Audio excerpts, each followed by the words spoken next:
Hey everybody, Brandon Smith here at Bayou Outdoor Supercenter.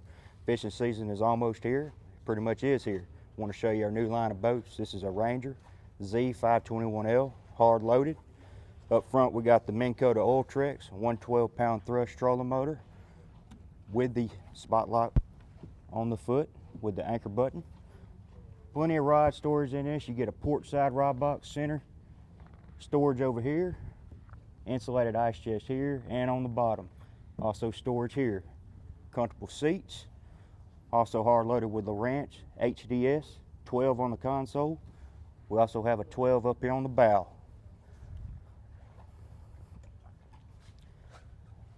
Two 8-foot power pole blades along with a 250 Yamaha VMAX show. Ranger also offers a steel trailer with the fiberglass fenders for the good look. Also a spare tire. On the front you got your breakaway tongue. It's a great boat, great deals here happening. Come see us or BayouOutdoor.com.